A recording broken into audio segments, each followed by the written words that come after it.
My name is Ashley Hall. I just finished reading the book If You Give a Mouse a Cookie to My Son. It's by Laura Numroff. I picked the book because was currently doing a few lesson plans on it. I actually was able to get 3 lesson plans out of it, if you can believe that. And I knew that it was something that he liked. It's age appropriate. He's in 1st grade. He's 6 years old. And even though he knows how to read, he loves being read aloud too still. A lot, which we do frequently. He reads alone, but I also read aloud to him still, which I feel is a really good thing for him to listen to how he's being read to. As far as critical thinking goes, I use the making plausible inferences, predictions, or interpretations. I felt like this was a really good book for that because you're always trying to figure out, well, what happens next? Well, what happens next? Well, what happens next? What does he get next? What does he ask for next? So the kids can kind of have a fun time saying, well, what's the mouse gonna do next? I also used thinking independently whenever I asked him different questions, and I used the clarifying and analyzing the meanings of words or phrases whenever I asked him, what is a mustache? What are nail scissors? What does the word comfortable mean? And he was able to answer a few of those. He didn't know what nail scissors were, so I just told him real quick, it's a small pair of scissors, but didn't really take too much away from the reading of the book, because I wanted him to stay engaged in the book as I was reading. So, that kind of let me know where he was comprehension-wise while I was reading.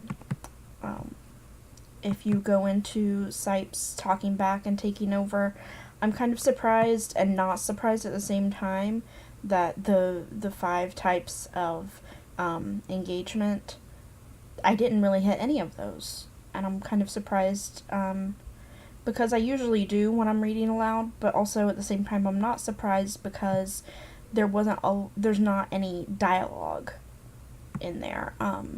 The mouse never really speaks, and the boy never really speaks. There's no dialogue going back and forth, so I couldn't change the tone of my voice, to match the mouse or match the boy. So I couldn't really dramatize. I couldn't really, all I could really ask him is maybe inserting and asking him, what if you gave a mouse a cookie? What do you think would happen? What would happen if I gave you a cookie? So, I tried to incorporate it as much as possible, but I think without dialogue in the book, it's difficult to do some of those. But I think that they are very important.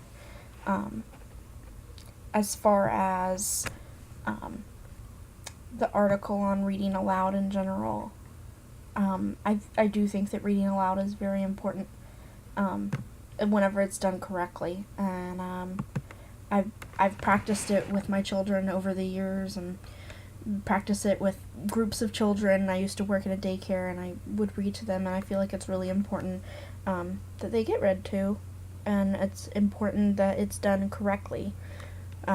Show them, prosody, show them tone and inclination of your voice, and the way the words flow, and correct pronunciation, and you're gonna mess up, but no, keep going, and I just feel like it's really important. So I think it was a good book that I picked, just because I didn't get any of those categories of response. I don't think that makes it a less quality book, but maybe I think next time I would choose a book that maybe had at least a few lines of dialogue. I really like reading Are You My Mother to my son, and I would probably choose something like that where I can kind of, do the voice of the cow, or do the voice of the hen, or do the voice of the bird. And there's a few fun sounds in there too, and we've always had a lot of fun with that book whenever I read that to him, so that one might be a little bit more fun to read and to get into, so you can kind of dramatize that one and maybe get a little bit more of those responses from children. But overall, I still think this is a good book, and it's good for his age group. So that's all I have to say about that.